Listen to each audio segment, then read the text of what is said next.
Hello and welcome to FairPlay, the Fair's new show exploring journeys through the magical medium of music. Guests are asked to choose 5 songs which define their journey through life in the industry, whether it be a song from their first concert, the first act they ever booked, a guilty pleasure, and so many more.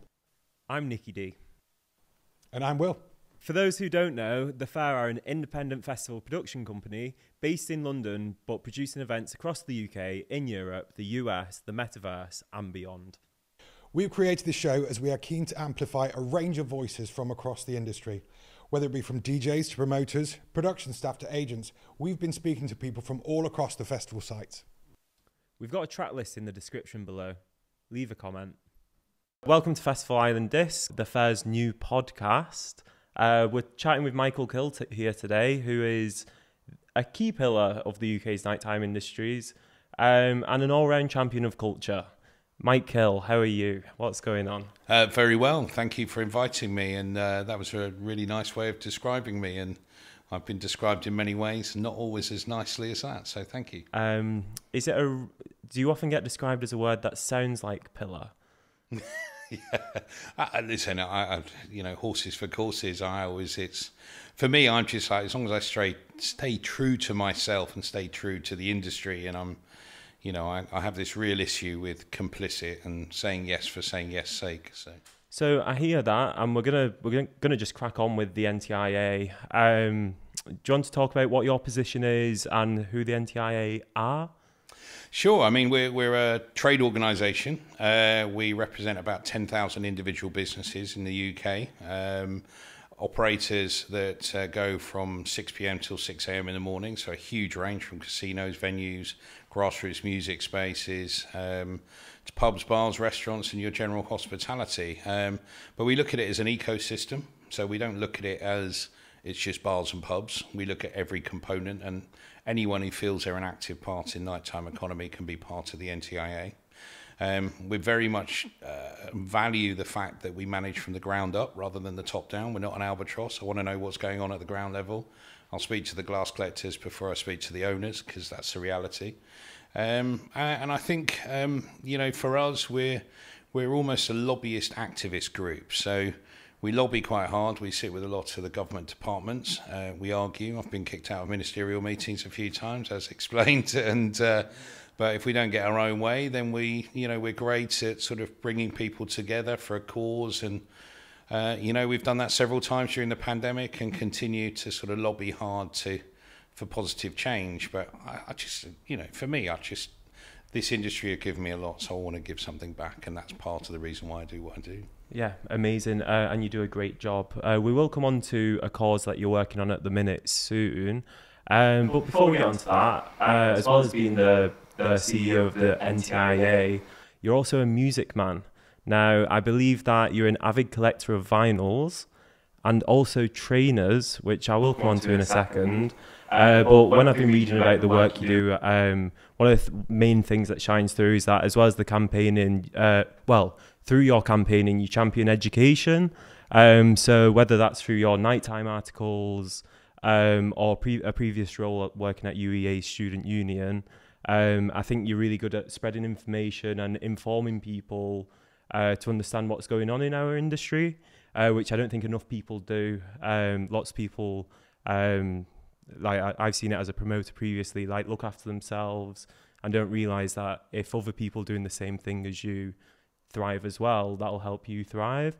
But we'll come on to that in a bit. First, we're going to talk about the trainers. I want you to rate my trainers. Cool. Yeah. Not bad. Not bad. I do like classics. I mean, I've started collecting Sauconys at the moment. So I went through the Nike phase, and I love a bit of New Balance and Saucony classics, all those sort of things. So don't hold back. Out of 10, come on, out of 10. Well, probably about, I would say about, yeah, but it's a personal thing, isn't it? I would say about 6. Sorry, but but it's one of those things where when you're a bit of a trainer freak or a crep guy, you look at them and you go, would I wear that? Is it the right colour? Have you thrown them already? I tell you what, What size are you? And we'll get you a set of trainers just to sort of make up for it. I'm a size 9. All right, no, I've got a few size 9s I can throw you away. Thank you so much. Let's not talk about the trainers. So we'll talk about your journey, like your. We'll talk about your journey into the industry, and not the shoes that you wore whilst making that journey. Like, where did it all begin? To be honest with you, I used to work in the theatre. So I actually trained to be a physiotherapist. That's where I went. So completely different. Okay. I was a rugby player. I had a horrendous injury where I snapped my arm in half. Couldn't do rugby for obvious reasons. Yep. Thought if I go to physiotherapy, at least I'll be connected to the sport. Ended up dropping out because a lot of people within that industry, it's a secondary career, and I was a youngster, still wanted to go out and socialise, and kind of lost my way a little bit, as many people do. Dropped into theatre, started doing a load of work around Portsmouth Youth Theatre and different places like that, and you know, started writing and bits. And then I came back home and on the south coast and got a job as you know, doing the floor in a nightclub. Okay. So I started, you know, at the place where a lot of people go in, and just I built myself out, worked on the bar, then started doing the front door as a host, and then from there I just became a promoter, and I was just very good at getting the message out, and that culminated in sort of starting to look at doing launches, getting into marketing. I started writing the club column on the south coast, and started to sort of build my career around it. And you know, I started to move forward. I got into clubs. I was working for a corporate at the time, and it was very difficult because it was very siloed in terms of what you can do. And I was told, if you don't understand bars, then you can't be a manager. And obviously when they said you can't, that was like light in a touch paper. So I was trying everything to move forward. But really I was a marketeer. That's where I came in. And I ended up running for Luminar. I was the head of music for Luminar when they had about 240 sites. And then left and had my own venue in Eastbourne. And then I ran a venue in Oxford, a big 1,500 capacity live venue where we did Chasing Status live. And the big thing that I did was I used to do hospital record drum and bass events. Okay. And I was really into UK hip hop, things like London Posse, Five Life Cypher, all those sort of things. So I was always a bit of a hip hop and soul head, but I really resonated with sort of Big Daddy Kane, all these sort of things that I was really interested in, because I liked the sound. I liked the fact that they'd taken riffs from different types of music. I used to live with a funk, rare groove soul DJ, okay, who used to have Funkadelic and George Benson and all these sort of things. So I used to wake up to those sort of tracks, and used to go to Bump and Hustle in Bournemouth with him, who used to play the Funky Room. So that was where I sort of laid the foundations for me really embracing the industry and sort of having an active part. So one thing that's kind of stuck with me in all of that is like, I'm from Wigan, which is right up in the northwest. I know nothing about South Coast, like local sounds. Like in the northwest, it all stems from like Northern Soul and has moved into house. And then you've got Scouse House over in Liverpool, of course, and all that jazz. Like, what are the sounds like on the South Coast? Like, how have they developed over the years? I mean, it's changed. I mean, listen, when I was sort of in that sort of early stages, and I was going to Bump and Hustle, they were playing a lot of UK and US garage, which was great. It was a real high end. You know, people dressed up, they went out. It wasn't people sort of dressing down to go out and rave. It was more dressing up, and it was a pinnacle piece. And Bump and Hustle was run by John Coomer and Bob Povey at the time, and they did a phenomenal thing. They used to have the Bournemouth BIC, and about 1,500 people come periodically, and it was a real good sort of hit. And I came away from there and went into London, but I still had that affinity with London, because I was going in and going to the ministry after I'd finished work in Bournemouth, or going to the Manor in Ringwood and seeing Boy George and people like that. They're sort of their key sort of time. So the ministry was playing. Then I used to go off to Camden Palace, and you know, we used to go to Sunnyside Up, and I suppose London was, you know, a 24-hour city at that point, because you could go out on Saturday night, come back Monday morning. which was great if you worked in a club because you weren't going to be in the office on Monday morning. So for me, I just, you know, I was a raver. That's what I used to like. I used to like going out. I used to like going out partying. I used to go to, in my early days, go to raves where they used to drive out in fields and stuff like that when I was young. But I think the one thing that I love and I think we miss today is that community. And it's something for the first time that I felt during the pandemic. And we kind of lost it all. There was this, people were afraid to engage. If someone fell down, the community would pick people up. These days, someone falls down, everyone's afraid to engage just in case. Or even worse, they get the phone out. Exactly. And I think we can't resolve some of the issues that we've got today without the community coming along with us, like drink spiking and all these sort of things. The community have got to decide that is not cool and not right. And at the moment, there is too much fear to engage and be involved. Or, like you said, people take pictures or videos, and that's just, you know, that's not cool. So. Sad in itself. We're gonna move on to your first track, and it doesn't even slightly segue from our conversation just then. So we're just gonna shoehorn it in. So I've got the best live track that you chose. It's not the best live track from a festival, just your favorite ever live track. And it's Green Day, When I Come Around. Do you want to chat about when you heard it, how it was, like what was going on? I suppose I've always struggled with that sort of punk movement and that live movement. And I think Green Day sort of came about in a way that I think it was the energy that it was produced. And it was the only thing from a punk perspective had some sort of affinity with electronics. So it kind of really worked for me. And Green Day, you know, I just remember hearing one or two of the albums. I think it was, I can't remember if it was Basket Case, I think was the first one that really sort of hit home. And then I really went into Green Day and had a look at some of the tracks. And it was just the energy that they had. And it was, you know, it was very melodic. And I think punk traditionally in my head didn't have that melodic feel. And I think Green Day sort of brought that about and made me feel like it was something you could follow. It was a sing-along. My kids still today love Green Day, and you know, I've got a 6-year-old who will sit in the car if we've got a long journey, he'll be screaming and shouting and knows the lyrics. So for me, it kind of resonates across different generations, but it was the start of a more melodic live punk era. And I also used to run a night called Waster years ago, which was a mix between breaks and live. And I remember putting a night on that was great between Leroy from The Prodigy and The Gallows.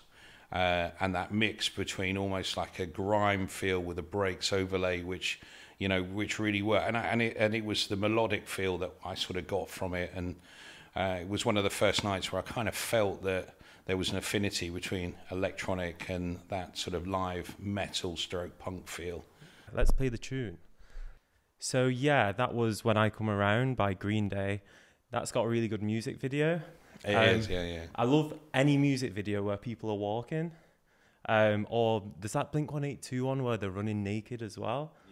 Yeah. That's a classic. Any where the camera's here and they're walking towards it. Well, it's like, I mean, Basket Case is also set up in an asylum, so it's good. So yeah. No, it's good. I mean, listen, the visuals are as important as anything else these days. So, but yeah, an amazing track. Just love that feel. Have you seen it live? I have seen Green Day live. Yeah, amazing. Like with like gigs, I'm sure you've been to 1,000. Who knows how many gigs you've been to? But like, I'm sure you've been to like lots in a professional capacity, and lots in a party capacity. Like, what is it that you look for when choosing what gig to go to? Like, yeah, just that. Do you know what? I've been to so many. I mean, the one thing that I always look at is the environment where it's happening. You know, to go to Nebworth, or I remember going to Jean-Michel Jarre or Michael Jackson, or it's not just about it being at Wembley or something like that. I want to go to a space that's unique. I always remember penge parties in the old days, and I remember a guy phoning, he goes, "Oh yeah, we've got this party, I'd really like you to go." And I said, "Where is it?" He said, "Outside the Lions enclosure at London Zoo." And I'm like, yes, I'm coming, right? Because that environment says to me, let's do it. And I think the one thing that we do need to start looking at is more creative environments to start putting these gigs on, and that really attracts me a lot. Not just the artists, but also the makeup of the production, the makeup, the environment. It's got to be quite unique. I think it was in 2000s, a friend spoke to me and said, what I'm looking at doing is having a rave in a Hercules. The transport carriers for the army, the planes that go, the massive one. So he was going to put a rave on in a Hercules as it was flying. And I'm like, just things like that. I just like the creativity of someone doing something quite unique that's left field, that's going to push the boundaries of what we're already doing. Because, it can get a bit stale, I think, sometimes. Yeah, I like, it's one thing I do find and like often critique, like how homogenous some day festivals can be. Like you could take a picture at 5 different shows and they could all look the same. Now, at the same time, I understand that because margins are so tight, you need to have your necessities in first before you start looking at creative. So I think often like things are becoming stale just because there isn't margin to push things forward further, take risks even. So just sticking with festivals there, when you're choosing a festival, what kind of thing are you looking for there? Are you looking for a variety of live music and electronic? Are you looking for a bit of comedy dashed in over here? I like it to be, I'm more sort of music orientated when I go to a festival. I like a variation. I like to see some new bands getting opportunities in terms of a platform. I like to see electronic music, without a doubt. If it's going to be my go-to, that would definitely be it. I do like seeing a bit of funk, rare groove and soul and some eclectic bits. I'm quite into and acknowledge the fact that all of those different genres have influence one way or another, everything that's in the sort of public domain now. Yeah. But I like people who just try new things, and I think there is, I like it when people are not as publicly accessible, challenging. Yeah, it's like, I always go back, Fugees was a big thing for me years ago with Wycliffe Jean and Lauren. It's and I think that sort of music was amazing in its time. But in the same respect, I liked Luther Vandross, and I liked Karen White and all these sort of different people. Anita Baker, Evelyn Champagne King, all these sort of people. So, but I'll also my daughter. I've got a setup at home, a Pioneer setup, and I sit there. And my daughter now is collecting music. She's 15, started to move forward, but she's getting into all those different ranges of music, and I think it's just really important they understand the legacy as well as they understand what's coming out now. Yeah, I think that point on variety is so important. As I've got older, I've always lent towards live music during the day or electronic music during the day, and then live or electronic at night. Like I need the variety. So then if I'm feeling a little bit rough the day after, some music with words can bring me back to life, Do you have a favourite festival? I like Boomtown. Okay. Glastonbury, I'm going this year. I have never been to Glastonbury, and I've just been invited by PRS to go, so I'm going to go and have a good look. I've got a big up Houghton Festival, because I think what they do in terms of creativity and installations is phenomenal, and I always love people pushing the boundaries, and we've nearly, on many occasions, lost those independent festivals. So for me, like you say, Boomtown, although I'm really close to Sasha, I haven't been to Parklife yet, and he keeps driving me mad about it. So yeah, Glastonbury will be definitely on the agenda this year. And let's see where we go. I'm sure I'll feed back. Get yourself to the West Holt stage. Okay. Like, that's your stage, Mike. Yeah, no. Like, well, I know, Biff, who sort of puts the Glade stage together, is on our board, so he's always giving me, got to go here, you got to go. I think the only thing he said to me, he said, it's hell of a walk, though. So oh yeah, and that's before you get your dancing steps in. Yeah, no. Just stage to stage, you'll do like 30 to 40,000, and then if you're dancing, you'll be hitting those six figures. We'll move on a little bit. We're gonna have a listen to your favourite song that you've actually heard at a festival now. And this is just, it's a banger. Like, it is one of the best songs ever. So we've got Angie Stone and Wish I Didn't Miss You. Run the track. Let's go. Cool. Angie Stone, what a banger. So where did you hear this one live? I mean, listen, I'm like I said, I'm a bit of a soul head. So, you know, it's stuff that I've gone through when I've gone through the likes of Luther and even in Champagne King, all the way through those sort of soul moments. So, and probably the epitome, the one thing that probably everyone knows is Carl Cox playing it as the last track at Space. And, you know, for me, it's just such an amazing track, an amazing vocal. So yeah, it resonates with me every time. And the thing about it is with these tracks, you forget about them, and then you hear them and you realise how much of a momentous tracks they were. So.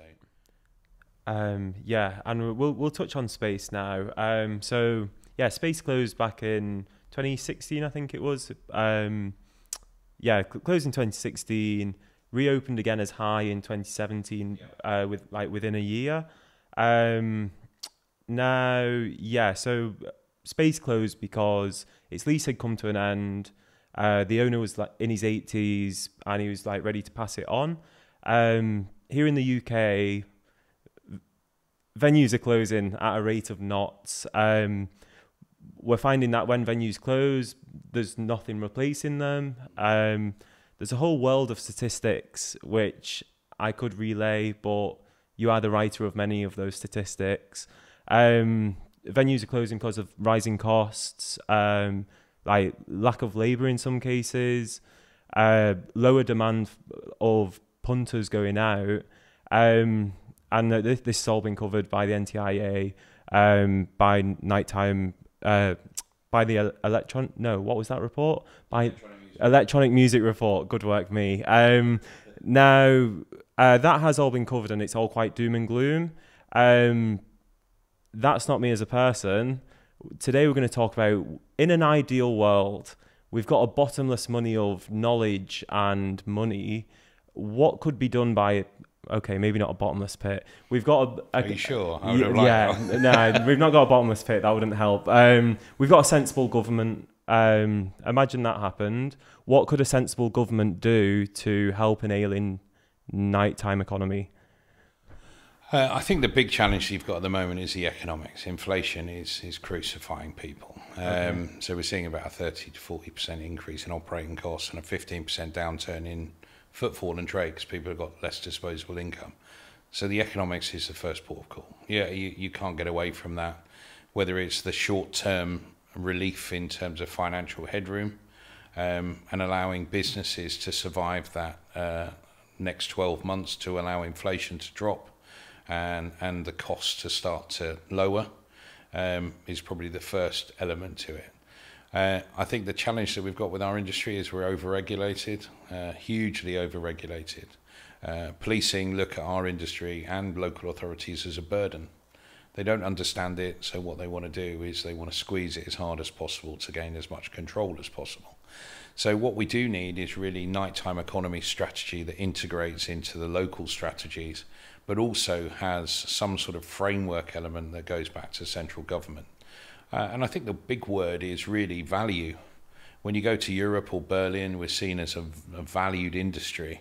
In the UK, it's seen as a burden or cost prohibitive or antisocial behaviour or crime. And I mean, I did a blog recently about, are we afraid of the dark? Yeah. And are the fact that we work so hard with youngsters to try and, there's a lot of kids out there that are afraid of the dark or afraid, and does that resonate right up to our age groups? And is it really the prerequisite for the approach of nighttime economy? And I think we've got a lot of work that we need to do in terms of changing the narrative from risk-based to, something which has value and opportunity. We've got some amazing entrepreneurs, some amazing people that have got so much to give, we could realistically, in many of the ways through evening and nighttime economy, resolve some of the high street challenges. You know, we're the one thing that, if promoted well and supported, can really start to thrive. I mean, I'll give you an example. We have 300 million nightlife tourists come to the UK every year, pre-pandemic. On Visit Britain, we don't mention nightlife. We mention galleries, castles, and everything else. Imagine if the government backed us. For 30 years now, we haven't really had the support. What we've had is us being self-sufficient and don't want people interfering. The pandemic made us realise that we needed a seat at the table, and we needed to educate people exactly what our industry is about. That process is still ongoing. We're still trying to explain to them what a nightclub is and what a venue is and what electronic music is. Because, I mean, I've sat with ministers and go, you know, even in the culture department, and said, do you understand what electronic music is? And they go, no. So that's why we produced the report. So I think for us, we need to start working on the narrative.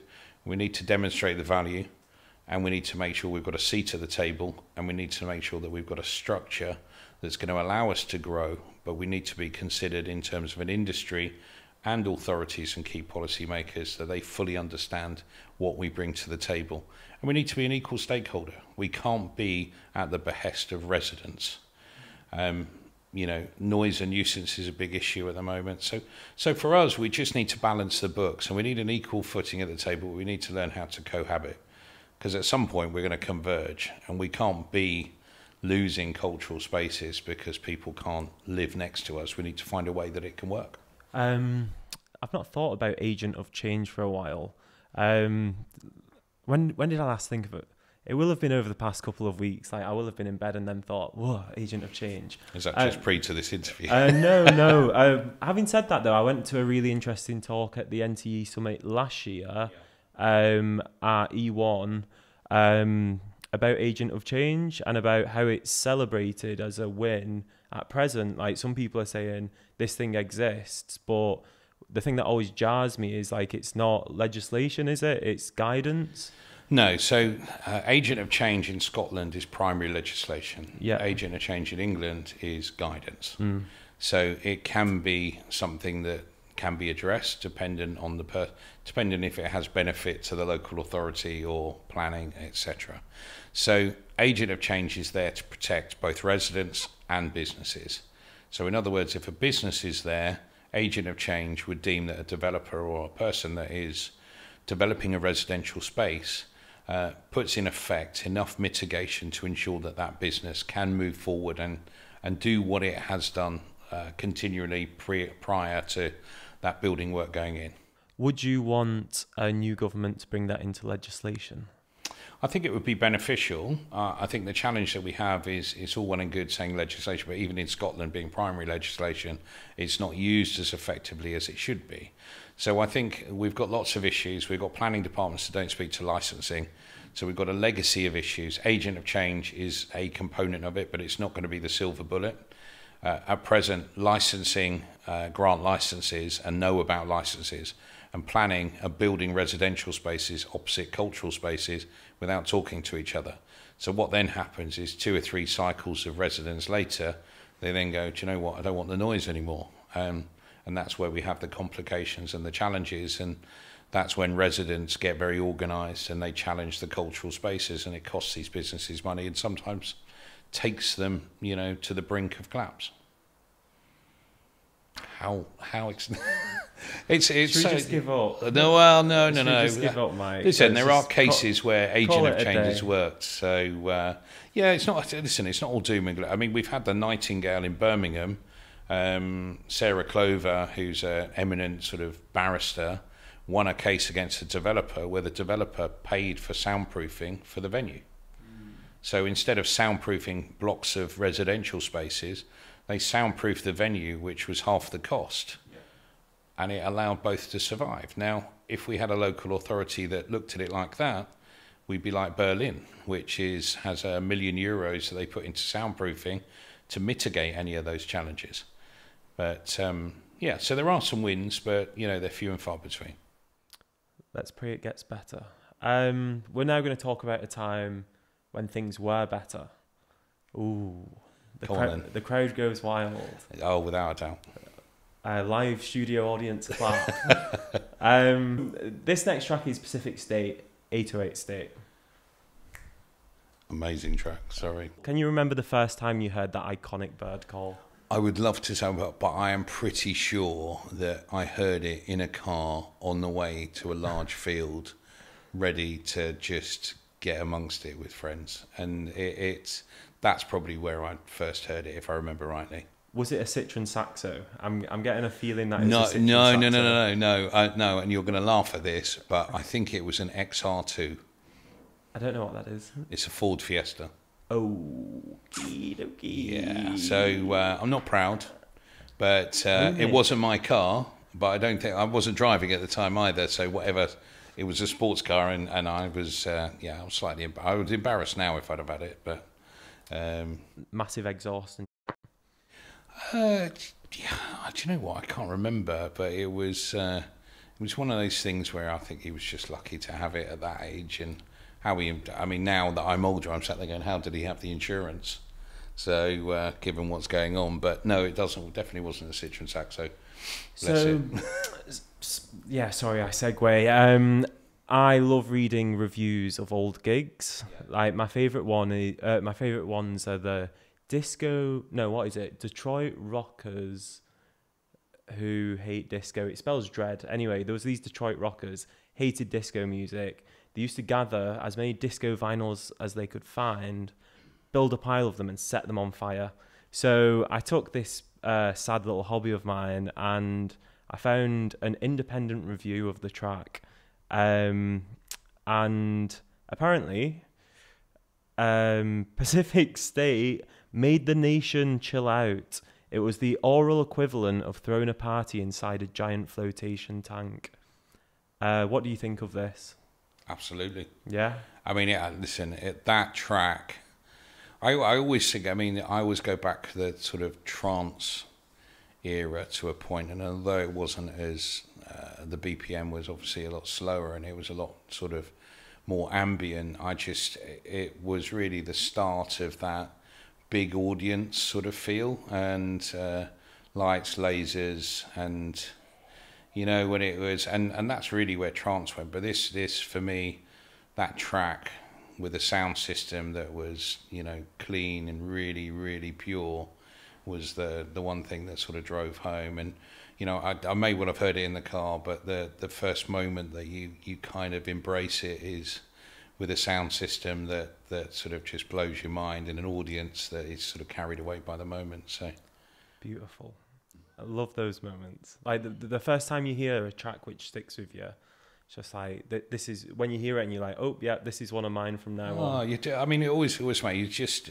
I think the thing about it is, anyone in their right mind just knows a banger as soon as they hear it, and they know this is going to go big. And you can talk about all of those tracks from.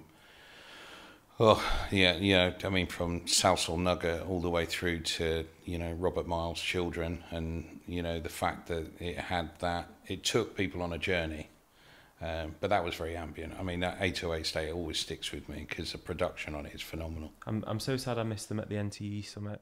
We're going to move on to another track. Time is against us because I have been waffling, playing silly games with my shoes. So this next track is a homage to an act that's no longer with us. And before we put this one on, I love how this is like the complete opposite of the Angie Stone track. Yeah. Like this one's so positive and fruitful, and gives you hope for love, whereas Angie Stone was not happy. Cool. So this is Luther Vandross with Never Too Much. One thing I find really interesting, you've chosen two tracks from what I consider to be like the prime R&B eras, so like that late 70s, early 80s, and then also late 90s, early noughties.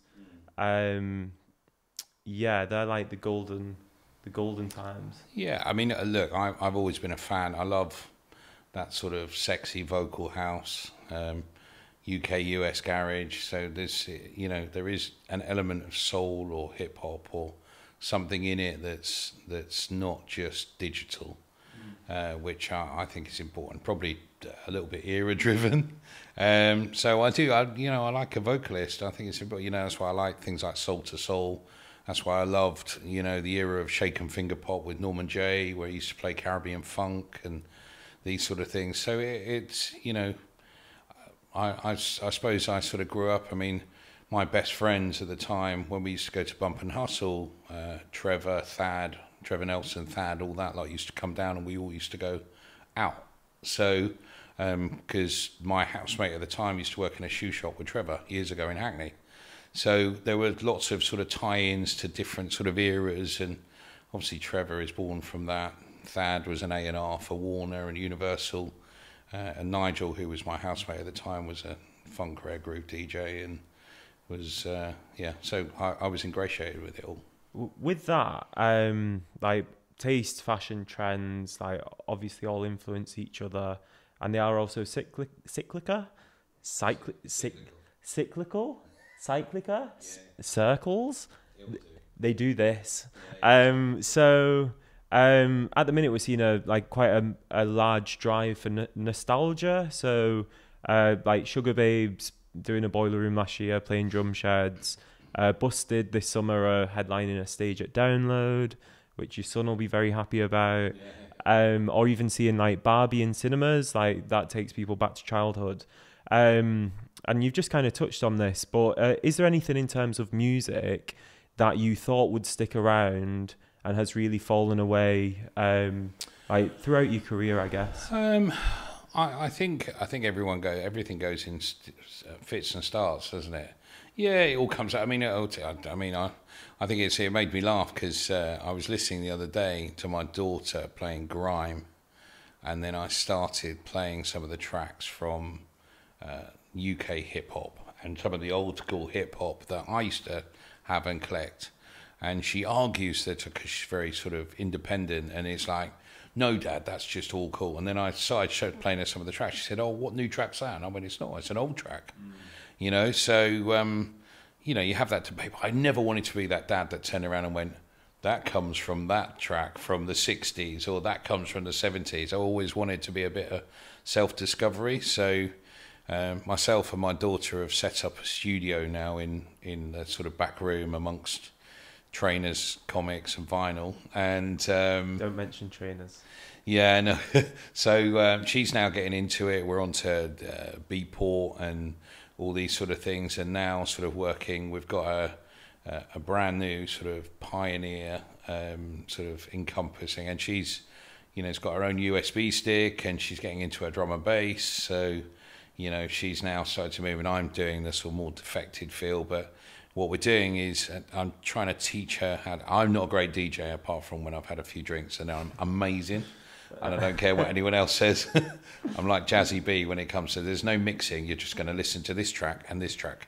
But she's actually getting quite good. And at 15, because she's surrounded by people that I'm friends with from DJs, they're all helping her, move along her career. So she's started to really get into it. And the other day I walked in and she was doing the DJ shuffle while trying to mix.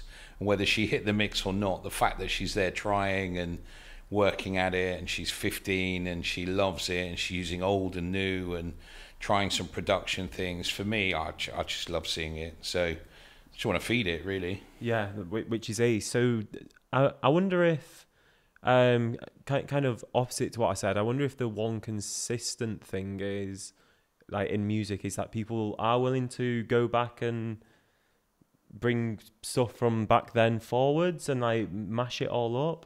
I'm not sure. I'm just some guy. Yeah, no. So I mean, I think up until sort of probably the last year, I was just some guy that used to go out and go into London and do bits and pieces. And it's only in the last 2 or 3 years where I've been doing a lot of media work, and there are people that I'm talking to that, I'm talking to people that she sees in the public domain that she can't believe that I've got a relationship with or talk to or know. So she's, yourself included, obviously. Stop. And that sort of thing is started. And now she's like, right, Dad, is there any chance I can come along with you? like she said to me today, she said, any chance I could come along with you today? And I'm like, oh, I'm not sure it's the right day for it today. But, you know, when I'm going out or going to events or things like that, she tends to try and tag along and be a part. And it's nice to have someone who's keen and interested, but is inspired by the environment. And, you know, I think she's going to go into it one way or another through a career. I don't know what it's going to be, but, you know, even if she does it as a hobby and it's something that she keeps with her and grows and, you know, loves the music, as all the kids do, whether Sam, my sort of son in Norwich, is into his rock, AC/DC and death metal, compared to, you know, my eldest son who's just into house, and then every once in a while he'll phone me up and say, can you get me into Fabric? I want to go to a drum and bass night. And I'm like, where did that come from? So, yeah, it's just good to see they're into music, and it's healthy, I think, as well. So why did you choose Faithless, God is a DJ? Well, Faithless, I mean, I'll be honest with you. I had some interaction with Maxi Jazz, sort of the latter part of his life. So, but I also used to live in Braintree, where Keith and Liam and all that lot are from. So when Keith's funeral from Prodigy was on, we were part of that sort of procession and followed it through, and the streets were lined. So I was drawn between Faithless and the Prodigy, if I'm going to be honest, and if you would allow me to pick both, I would have, because I think they're iconic people who have created a very sort of unique sound in their own way. I mean, Maxi Jazz is the original MC, let's be honest about it, and you know, a huge loss to the industry, the same way Keith was. So for me, it was a real fine line between the two. Both of them have delivered so much, and it was purely for the fact that I probably had a more of an affinity with Maxi than I did with Keith on a personal tip. What wins do you want to see in the music industry in the next 10 years? I think the big challenge that we have is actually creating a sustainable ecosystem. And I think part of that is about changing the talent pipeline and making sure that new talent coming through is supported, but established talent is doing as much to support the new talent and their journey. So for me, I think it's an ecosystem challenge. I think we've all got to consider each of the journeys for people, and I think the community needs to consider the journey of those artists and the support that they give. But I think there's lots of components, from the venues, the spaces where they perform, the talent, the nurturing, the refinement of craft, and also the refinement of production, and you know, not forgetting the immense amount of teams and work that goes on in the background to produce these shows, you know, which is also part of the talent. So for me, it would just be nice to see something that's self-sustainable, and I think the probably word is selfless. You know, let's take away our personal position on it and just remind ourselves on where we came from, whether you're a technician, roadie, sound, you know, a vocalist, guitar player, whatever it is. Let's try and sort of build a community that looks after each other, because I think at the moment we're not in that space, and I think everyone is out for themselves, or a lot of people are out for themselves, and that kind of sort of devolves the whole ethos around us being creatives and what we contribute to not only nighttime economy but events, festivals and shows. I think with that as well, like as time has gone on, it takes people move away from why they got into it in the first place, which is they love music, they love people coming together. Just quickly, while we've got a couple of minutes left, what can I hope to see from you over the next couple of years? What's going on? I mean, listen, we'll continue fighting and sort of driving hard. I think the thing about it is, you know, myself and the NTIA have got a lot of things that we want to achieve in the next 10 years. I'm not sure whether that's within my life cycle, but at some point I'd like to consider looking at politics and how I can make positive change by being embedded within politics somewhere. Not that I affiliate myself with anywhere, but just the fact that I just want people to do better. So I think at some point in the next 10 years, that's definitely a step forward. And I think, like Sasha and others, we've got to consider how we can stand up and be part of a movement by being part of the policy making decision. We do a lot of it now, but actually being in government doing it is a big difference. So that's something I would like to see.